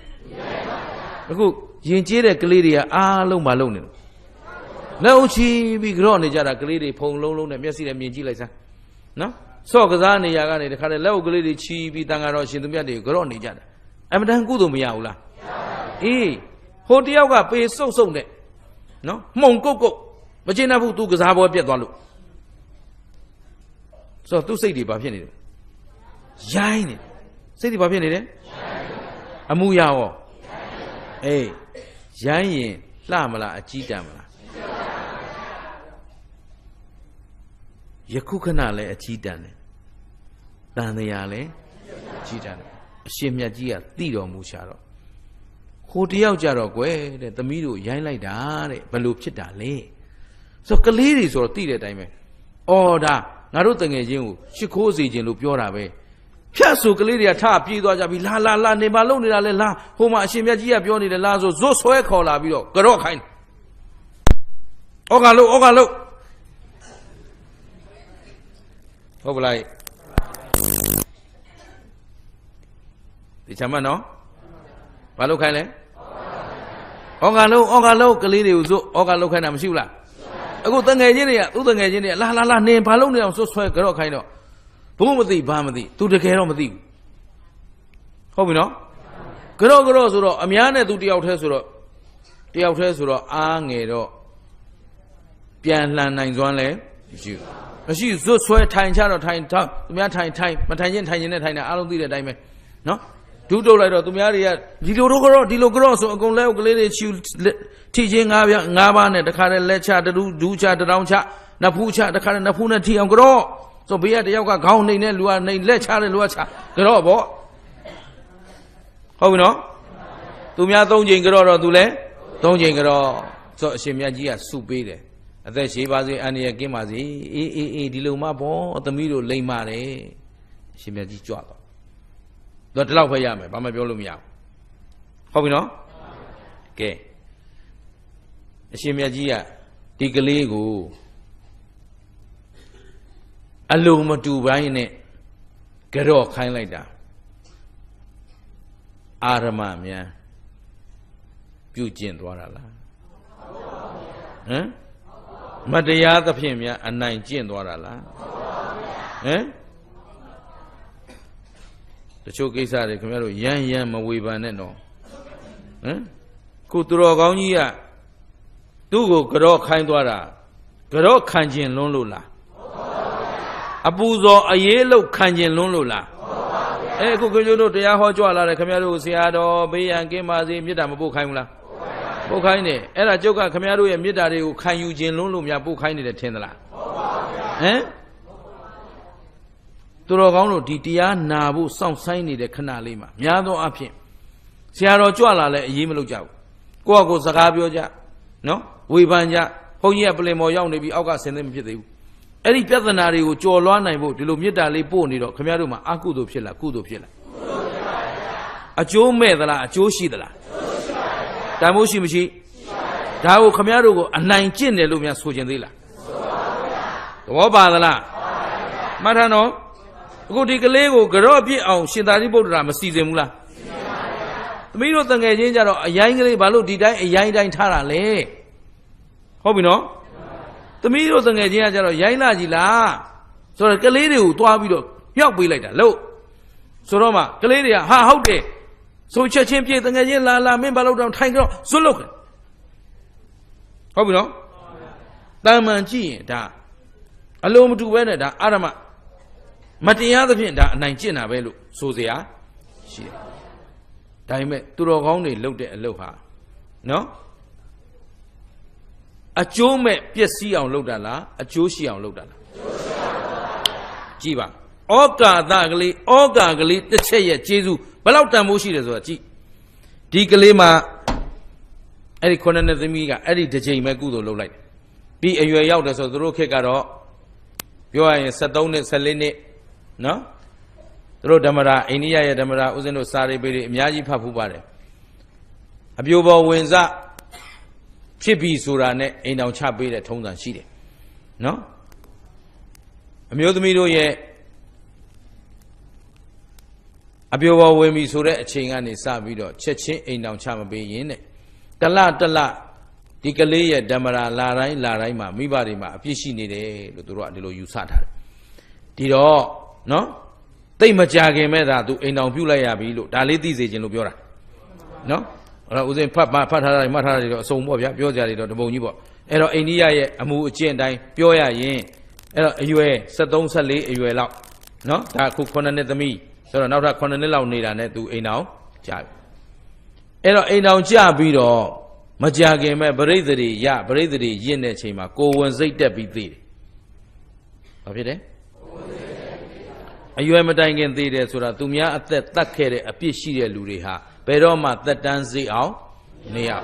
ယောဂါကြောင့်သေမယ်မသေရင်ဥပိ္ပဇေတကကံကာမောင်လို့နော်လေအမြန်ပြက်ကြလို့သင်္ဘောပြက်လို့နော်သူများတတ်လို့ကိုတတ်သေးလို့သေတာတွေမရှိဘူးလား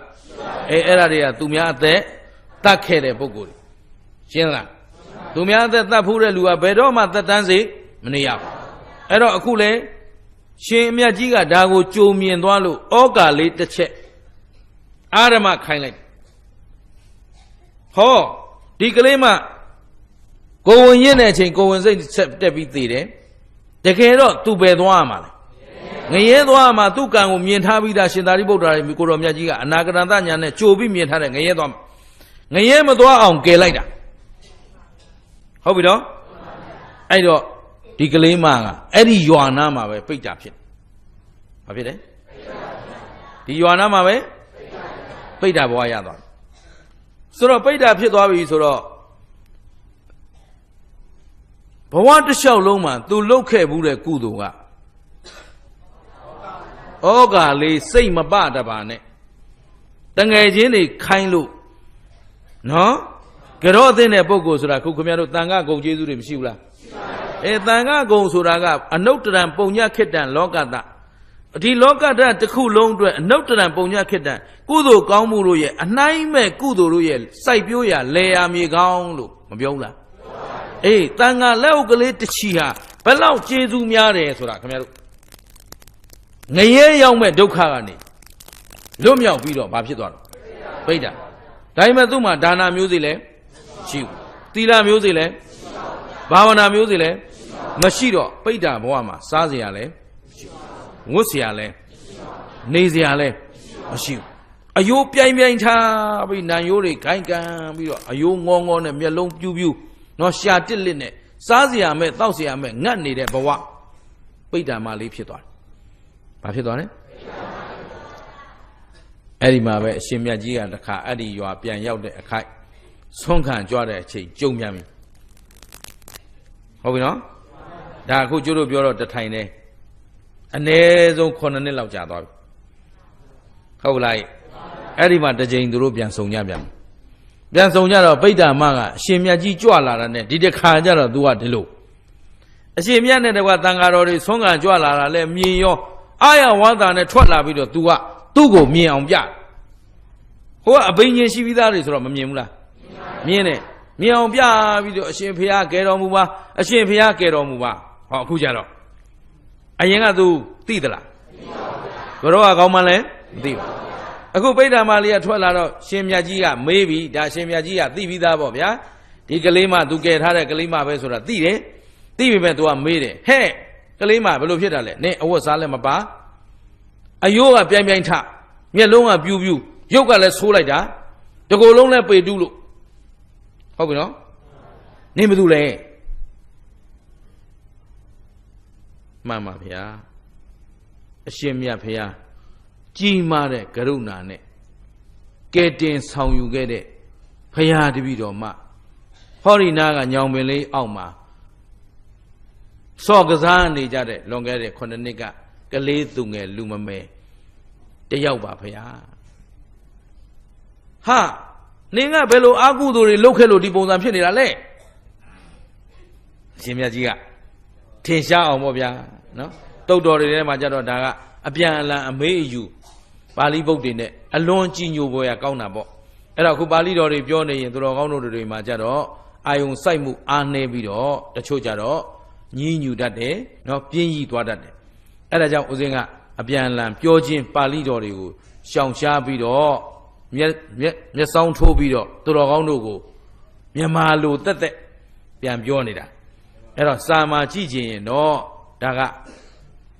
ပေတဝတ္ထုပါဠိတော်တွေထဲမှာလာတယ်ပါဠိတော်ဆိုတာမြတ်စွာဘုရားရှင်ကိုတော်တိုင်ဟောကြားတာ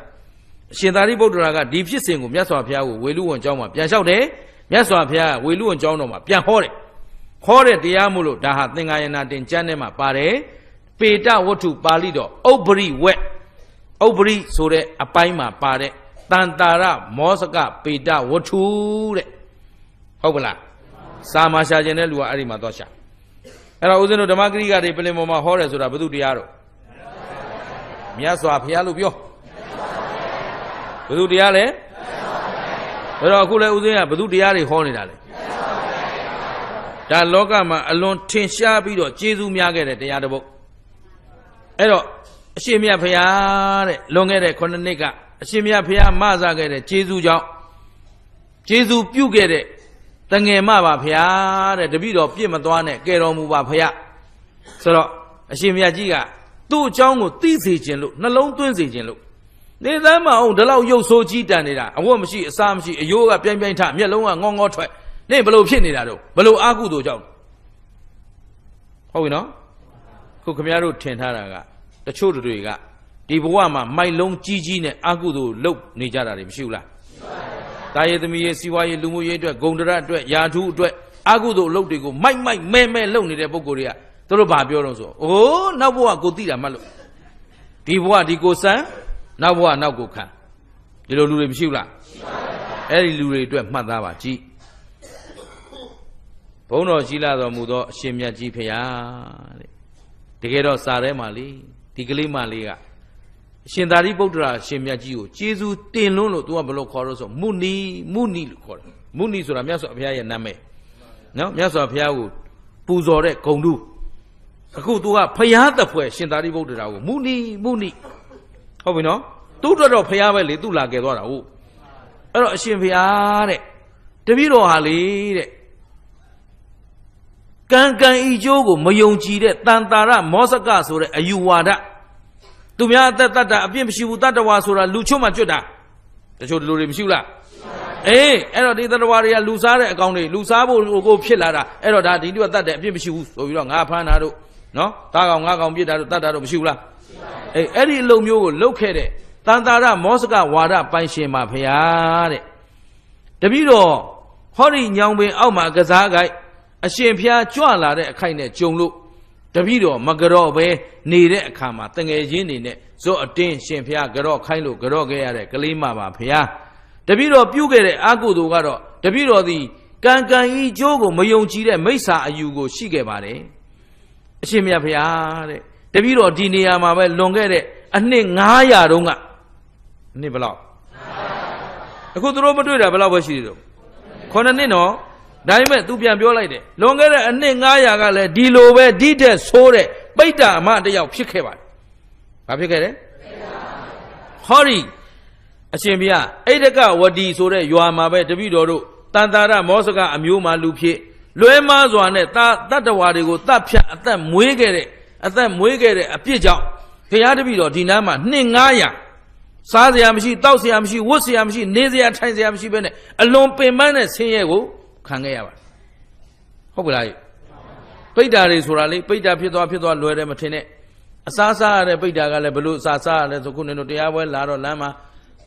ဆောင်းတွင်းဆိုတော့နာစီနေတဲ့လူတွေမရှိဘူးလားအခုတဟောနဲ့ချောင်းဆိုးနေတဲ့လူရောမလုပ်ခဲ့ဘူးလား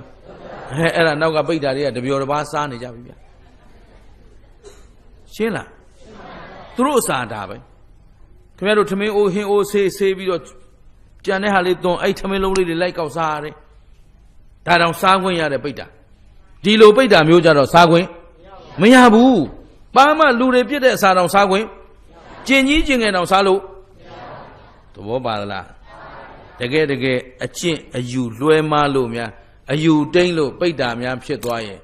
စားရမယ်တောက်ရမယ်ဖြစ်ရမယ်ပုံကိုယ်တွေတပုံကြီးနော်မဟုတ်မမှန်လွဲမားစွာစီးပွားရှာပြီးဘဝကိုယက်တည်နေတဲ့လူတွေပိတ်တာဖြစ်မှကျင်ကြီးတောင်မစားရတဲ့ဘဝရောက်သွားမှာရှင်းလားအခုလွဲမားတဲ့အယူဝါဒနဲ့သူ့မှာဘာမှစားခွင့်မရှိဘူးတပိတော့ငတ်ပြက်နေရတာဒီလိုအယိုးပြိုင်ထရုပ်ရည်ယူပကာယအစာမစားဘဲနဲ့ရုပ်ရည်လှပစရာအကြောင်းရှိတော့အသားရည်မွဲ6မျက်လုံးငေါအစွဲငေါနဲ့တပိတော့ဒီဘဝကြီးရနေခဲ့ရတာနှစ်ပေါင်း900နေခဲ့ရပြီဖြတ်ဘယ်လောက်ရခဲ့အခုပြန်ပြောနိုင်တာကအရှင်မြတ်ဖះကိုတစ်ချိန်ကြော့ခဲ့ဘူးတဲ့ကုသိုလ်သဘောပါသလားအရှင်မြတ်ဖះနဲ့တန်ဃာတော်ရှင်သူတန်ဃာ12ပါးဆိုတာ၄ပါးကြွရင်တန်ဃာမြောက်နေပြီအဲ့တော့12ပါးရှိတော့တန်ဃာကြီးကိုဖះမှုရှိတဲ့တန်ဃာကိုတစ်ချိန်ကလေးသူတစ်ပါးတိုက်တွန်းလို့ကြော့ခဲ့ဘူးတဲ့ကုသိုလ်ကြောင့်တပည့်တော်အခုငရဲရောက်ရမယ်ဘေးကလွတ်နေတာတကယ်ဆိုသူပဲရောက်တော့မှာတော့သူကိုယ်တိုင်ဟောသိမသွားဘူးလားသိနေပြီအဲ့ဒါကိုသိစေခြင်းလို့အရှင်မြတ်ကြီးကမေးတာမင်းဘလို့အာကုသို့လုပ်ခဲ့လို့ဒီလိုဖြစ်နေတာလဲဆိုတော့အရှင်ဘုရားတကယ်တော့တပည့်တော်ငရဲရောက်ရတော့မှာဖရာတဲ့အခုအရှင်မြတ်ဖရာကိုတစ်ကြိမ်ကြောခဲ့ဘူးတဲ့ကုသိုလ်လေးကကဲတင်ထားလို့အရှင်မြတ်ဖရာရဲ့ကရုဏာတော်ကြောင့်တပည့်တော်ဒီဘဝရောက်နေတာအရှင်ဘုရားပြစ်မထားပါနဲ့ဖရာကဲပါအောင်ဖရာရှင်မြတ်ကြီးကသိတယ်နော်ဟိုတဆင့်ကလေးဒီလိုကယ်လိုက်မှဒီကနေဆက်ကယ်လို့ရမှာအရေးပေါ်လက်အုပ်ကလေးချီကြော့လိုက်ဆန်းဆိုတာအရေးပေါ်ကယ်ခိုင်းတာကိုတင်တို့လူဘဝမှာလည်းအရေးပေါ်လုပ်နေရတာတွေမရှိဘူးလားဘယ်လုပ်ကိုဥစဉ်ရည်ညွှန်းလဲပြောသားလူသေးပြီဆိုတရဏဂုံမတင်ဘူးလားအဲ့သေးတဲ့လူတင်လားကြံတဲ့လူတင်လားအေးအဲ့ဒါအရေးပေါ်နော်နင်တို့မှာကြံတဲ့လူတွေကတောကပရိဒေဝပူဆွေးနေတောကပရိဒေဝဆိုတာဒေါသကလာတာဒေါသဆိုတာအကုသို့အမျှသွားဝေဟိုကငရဲစိုက်ဇောက်ထိုးရောက်သွားမှာပေါ့ရှင်းတယ်နော်အဲ့တော့အရေးပေါ်နင်တို့မှာကုသိုလ်တရားရအောင်ဗုဒ္ဓံတရဏံကိစ္ဆာမိဓမ္မံတရဏံကိစ္ဆာမိသံဃံတရဏံကိစ္ဆာမိဆိုတာအတိုင်းမဲ့ကုသိုလ်အဲ့ဒီကုသိုလ်လေးအရေးပေါ်တရဏဂုံလေးကိုစောက်တည်လိုက်ပြီးတော့ငါစောက်တည်တဲ့တရဏဂုံအမျှဟေးဆိုတော့အဲ့ဒီအမျှကလေးဟိုကသာဓုခေါ်လိုက်တာနဲ့တင်သူ့ပိဋ္ဌာဘဝကလွတ်သွားပြီဒါအရေးပေါ်အဲ့တော့ယရဏ3ပါးဟာအလွန်တန်ဖိုးရှိမရှိအာကိုယ်တိုင်မကိုယ်တိုင်မဲဆွဲနေတာလားအာရမသိမ့်သွင်းနေတာလားမယုံရင်ကိုယ်သဘောနဲ့ကိုယ်ပါတရားဆိုတာအကြောင်းတရားနဲ့အကြောင်းကောင်းရင်အကြောင်းမှန်ရင်ကောင်းတာလို့ရင်မသေးကြဘူးလားတရားကသိတဘာဝကြအဲ့တော့ကြည့်အရှင်မြတ်ဖရာရဲ့အဆုံးအမနဲ့ကဲတင်ချက်ကြောင့်တပည့်တော်မှာအခုလို့ခံစား권ရတာပါဖရာတဲ့ဒီလောက်နဲ့ပြစ်မထားပါနဲ့ကဲတော်မူပါဟုတ်ပလားကောင်းပြီအဲ့တော့သူကုသိုလ်အကြောင်းကိုသိမသွားဘူးလားသိပါပါဘုရားအာကုသိုလ်အကြောင်းကိုရောသိပြီဆိုမှအရှင်မြတ်ကြီးကပြုံးတော်မူတယ်ပြုံးပြီးတော့သူတို့ဆွမ်းခံပြန်လာတဲ့ထဲကဆွမ်းလေးတပိတ်ထဲကလက်တဆုပ်နဲ့ဆွမ်းလေးတဆုပ်ယူလိုက်တယ်ဆွမ်းဘလောက်သူနဲ့ပါလာတဲ့အရှင်မြတ်တွေကလည်းယဟန္တာတွေကြီးပဲသူကိုယ်တိုင်ကလည်းယဟန္တာဆိုတော့ဒီအရှင်မြတ်ကြီးမှာရောကိလေသာရှိသလားမရှိပါဘူးဗျာသူ့မှာဘာကိန်းနေလဲဆိုအဓိသီလခိုင်မြဲတဲ့သီလအဓိစိတ်တခိုင်မြဲတဲ့သမာဓိအဓိပညာခိုင်မြဲတဲ့ပညာဆိုတော့သူဟာယုံညံ့သူလားမြင့်မြတ်သူလားမြင့်မြတ်ပါဟောမြတ်သောသီလသမာဓိပညာပိုင်ရှင်ဒီပိုင်ရှင်ကသူ့ထဲကဆွန်းတလုတ်ကလေးယူလိုက်တယ်ယူပြီးတော့တစ်ဖက်ကသီလသမာဓိပညာစင်ကြယ်ပြီးသားဖြစ်တဲ့ယဟန္တာအရှင်မြတ်ကြီးကိုလှူလိုက်တယ်ဟုတ်ပြီနော်ဆွန်းဘလောက်လှူတော့တလုတ်စာဒီတလုတ်စာလေးယူပြီးတော့ဟိုဘက်ကိုတလုတ်စာလှူလိုက်တယ်အရှင်ဘုရားတဲ့ဤဆွန်းတလုတ်ကိုအရှင်မြတ်ဖျားအားတပိတော်လှူပါ၏ရှင်သာရိပုတ္တရာကဤလူရသောဆွန်းအလူဒါနကုသိုလ်သည်တဲ့ဤပိဋ္ဌာမအတွက်ဖြစ်ပါစေသာအရှင်မြတ်ဖျား ပိဋ္ဌာမအမျှဝေပါဤပေါ့ဆိုတော့ဒီပိဋ္ဌာမလေးကသူ့အတွက်ဆုံးလူနေတာကြည်ပြီးတော့သာဓုသာဓုသာဓုအိုးငါအတွက်လူပေးတာဝမ်းသာလိုက်တာဒီလိုဆိုတော့စိတ်ထဲမှာဝမ်းသာလိုက်ပြီဆိုတာနဲ့ဟောပတ်ပတ်လဲမှာစားစရာတွေနတ်သုတ်တာတွေဖွဲဖွဲရရအစုံလင်းနှစ်တရာနှစ်တစ်ထောင်စားလို့မကုန်နိုင်တော့ဘယ်လိုရှိတော့သဘောပါသလားဆွန်းလေးဘယ်လောက်လှူတာအဲ့တော့ဒီတဆုပ်သူရသွားတာလားကုသိုလ်ရသွားတာဟောကုသိုလ်တရားစားမကုန်တော့ဘာလဲဘာကစားမကုန်တာဆွန်းတလုတ်ကစားမကုန်တာလားကုသိုလ်တရားစားမကုန်မထတော့နင်တို့ကငွေလေးတစ်ထောင်တစ်သိန်းကိုငမ်းမရလိုက်ရှာနေတယ်အဲ့တော့နင်တို့ရှာနေတဲ့ငွေသိန်း100သိန်းတစ်ထောင်နဲ့ကုသိုလ်တရားနဲ့ဘယ်ဟာတန်မှုရှိတော့သိန်း100သိန်းတစ်ထောင်ကတနတ်စာပဲရှိတယ်ဟိုကုသိုလ်ကဘယ်တော့မှစားလို့အခုဆွန်းလေးတစ်လက်ဒီဆွန်းကိုဟိုပိဋ္ဌာမှာသွားကျွေးလို့ရမလားမရပါဘူးစားတော့ပိုင်ခွင့်ကောရှိသလားအခုဘာပေးလိုက်တာကုသိုလ်ပေးတာဘာပေးတာဆွန်းလေးတစ်လုံးလူလိုက်တာဟိုမှာစားစရာတွေအရှင်ဘုရားတဲ့သာဓုသာဓုသာဓုစားစရာတော့ရပြီသူကဘာကုသိုလ်မှမလုပ်ဘူးပဲရှင်းတယ်နော်ဒီတော့အရှင်မြတ်ကြီးကသူ့လက်ထဲမှာဒီနေ့ဆွမ်းကန်လာရင်းနဲ့သူလမ်းမှာတွေ့လို့ထင်ပါရဲ့ကောက်လာခဲ့တာလက်ထဘွားစာအဝတ်ပိုင်းလေးပါတယ်ဘယ်လောက်လက်ထဘွားစာအဝတ်ပိုင်းလေးအဲ့တော့မြတ်စွာဘုရားရှင်လက်ထက်ကတန်ဃာတော်တွေဆိုတာကလမ်းမှာတင်းချိုင်ကုန်းတို့အမိုက်ပုံတို့မှာတွေ့တဲ့အဝတ်စာကလေးတွေကောက်အဲ့ဒီကောက်ပြီးတော့အဲ့ဒီဝတ်ကလေးတွေကိုလျှော်ဖို့ပြီးတော့မှချုပ်ဆက်ဆေးချိုးပြီးတော့ဝတ်ရတာဆေးဆိုတာလည်းအခုခေတ်လိုဓာတုဆေးတွေအလွယ်တကူသုံးရတာမဟုတ်ဘူးဓာတုဆေးကသုံးပိုင်ခွင့်ကိုမပေးတာတစ်ခေါက်ကိုပြုတ်ပြီးတော့ဆိုးရတဲ့ရေတစ်ခေါက်ဆိုးရေရှင်းတယ်နော်အဲ့တော့ရှင်သာရိပုတ္တရာလက်ထဲမှာအဝတ်ဘယ်လောက်ရှိတော့လက်တဖွားစာအဝတ်ကလေးဒီအဝတ်ကလေးကိုအရှင်မြတ်ဘုရားသင်္ကန်းအဖြစ်လှူပါ၏ဘာဖြစ်ဘယ်လောက်လှူတာတော့ဗျာလက်တဖွားစာလေးအခုခင်ဗျားတို့မှာသင်္ကန်းတွေအလိုရှိတော့လှူလို့ရမရအခုခေတ်ကြီးမှာအလွယ်တကူမလှူနိုင်ဘူးလားအေးရနိုင်တဲ့ကုသိုလ်တွေစဉ်းစားတော့ဟိုမှာလက်ဖွားလေးလက်တဖွားစာသင်္ကန်းကလေးကိုအရှင်ဘုရားသင်္ကန်းအဖြစ်လှူပါတယ်ဗျာအရှင်သာရိပုတ္တရာအရှင်မြတ်ကြီးကလှူတယ်ယဟန္တာမြတ်ကြီးကိုလှူတော့ဟောဘက်ကလည်းအလှူခံတယ်ဤကုသိုလ်သည်ဘယ်သူတို့ဗိဒ္ဓမာလေးရပါစေဆိုတော့ဟိုကဝန္တာတာဓုကသင်္ကန်းလှူရပြီတာဓုတာဓုငါ့ကိုအကြောင်းပြုပြီးသင်္ကန်းလှူပြီးတာဓုတာဓုခေါ်လို့မဆုံးသေးဘူးခန္ဓာကိုယ်ပေါ်မှာလည်းနတ်ဝတ်တန်းစာတွေအပြည့်စုံတခါတည်းအပေါ်ကနေတွဲရဲကြလာတဲ့အဝတ်စားတွေဥပမာဟာပိုးဝတ်ရှင်နေ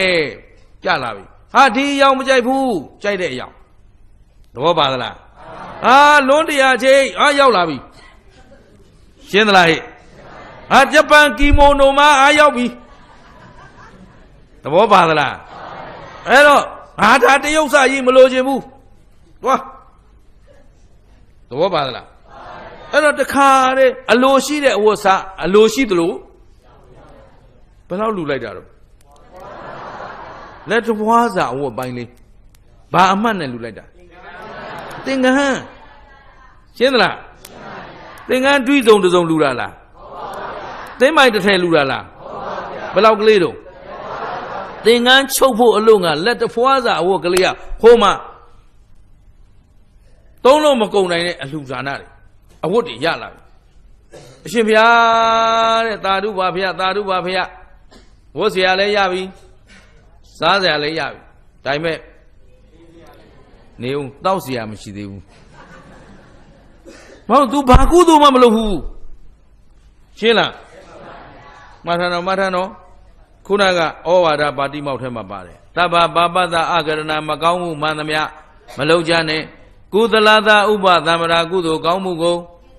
ပြည့်စုံစေရမယ်လို့မပြောဘူးလားအေးပြည့်စုံဆိုတာတစ်ခုလေးလိုနေရင်နင်တို့တစ်ခုလေးဟာနေမှာပဲအခုဆွန်းလူတော့ဆွန်းမရဘူးလားအဝတ်လူတော့ဘာမရသေးဘူးတောက်เสียရည်မရှိသေးဘူးငါကုသိုလ်အမတန်ကြီးတာသူ့မှာကုသိုလ်ဘာမှမရှိဘူး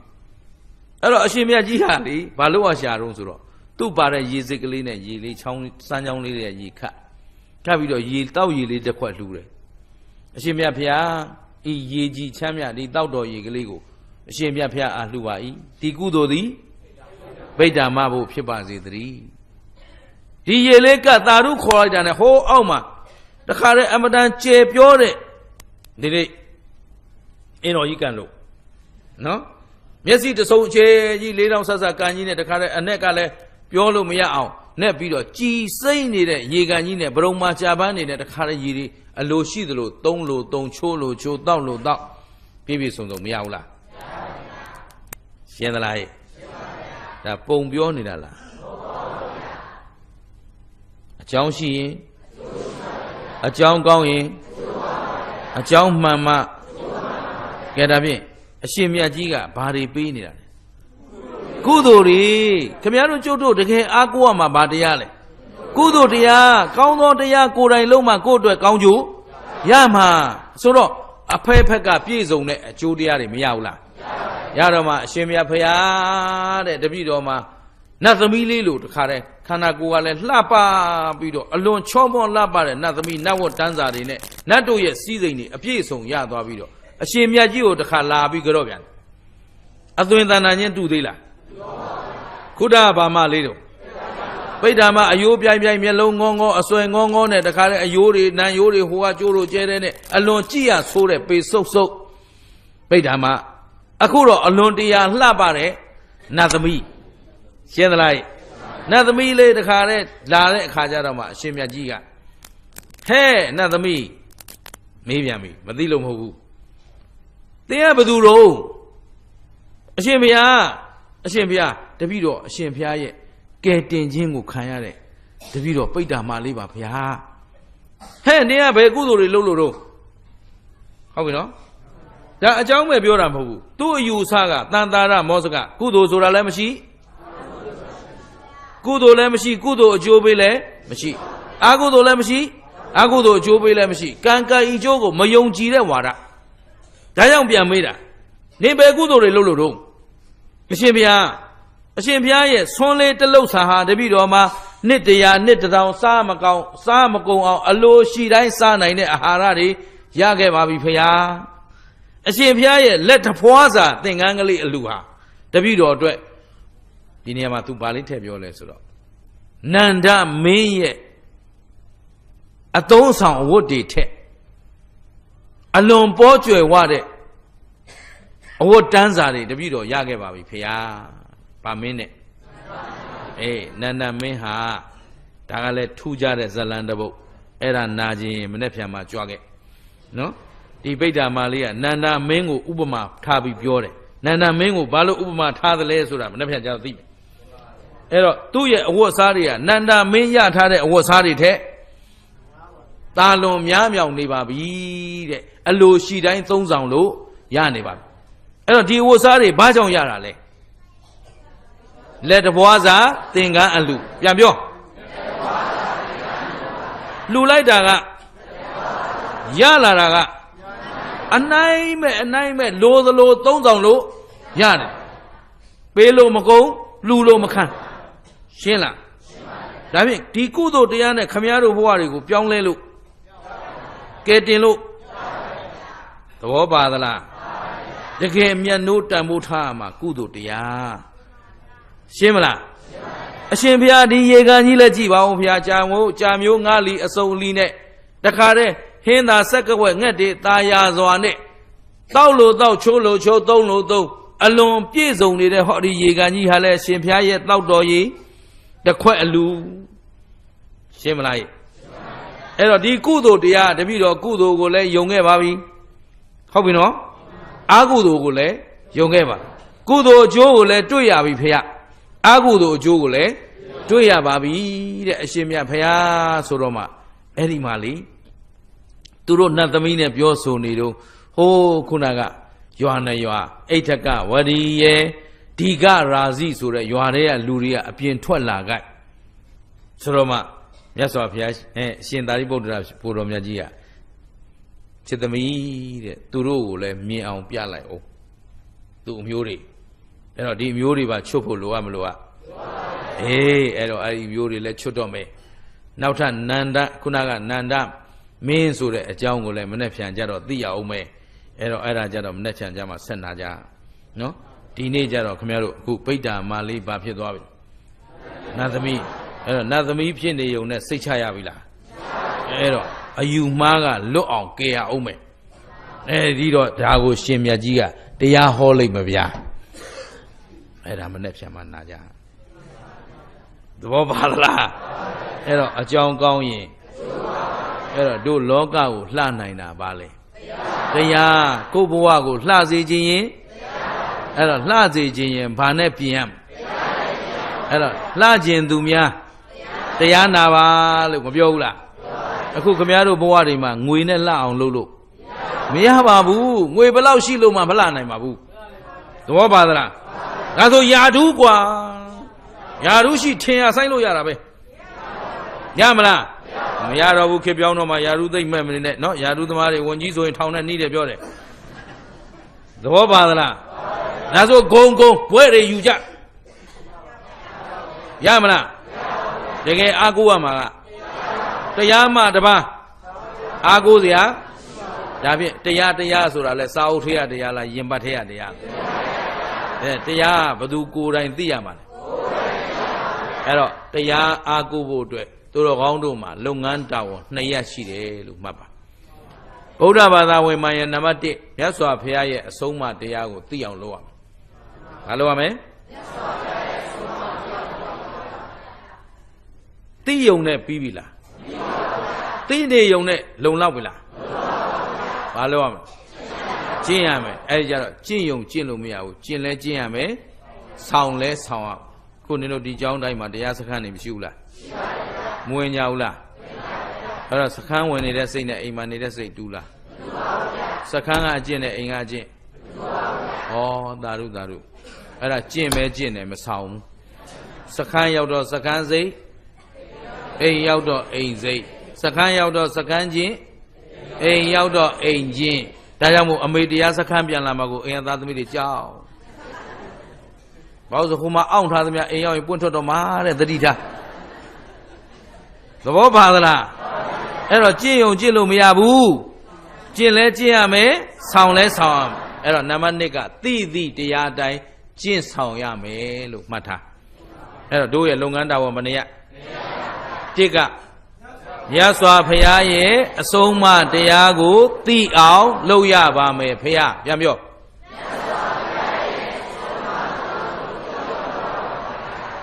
နှစ်ကသိတရားအတိုင်းကျင့်ဆောင်ရပါမယ်ဘုရားပြန်ပြောအဲ့တော့အားလုံးမှာလုပ်ငန်းမနေရလဲဒီလုပ်ငန်းနေရမလုပ်ဖဲနဲ့ဗုဒ္ဓဘာသာလို့ပြောလို့ဒီပုဂ္ဂိုလ်မှာအားကိုးစရာတရားရနိုင်မှာမလားအဲ့တော့အားကိုးစရာတရားပိုင်ရှင်ဖြစ်ခြင်းရင်မြတ်စွာဘုရားရဲ့အဆုံးအမတရားကိုသိအောင်လုပ်ရတရားကျင့်မဲ့လူကတရားမသိလို့ရမလားဓမ္မသောတော်မနှက်ဖြန်ပလင်ပွင့်မှာမေးမှာဖြောင်းအောင်မဖြေနိုင်ရင်ဆက်မဟောဘူးပါလဲဆုံးမတရားကိုသိအောင်လုပ်ရပါမယ်ဖေ။ပြန်ပြောအဆုံးမတရားကိုလို့ပြောနှစ်သိတရားတိုင်းကျင့်ဆောင်ရပါမယ်ဖေ။ကျင့်လဲကျင့်ရမယ်ဖြေတတ်ပြီလားပြန်ပြောကြည့်မယ်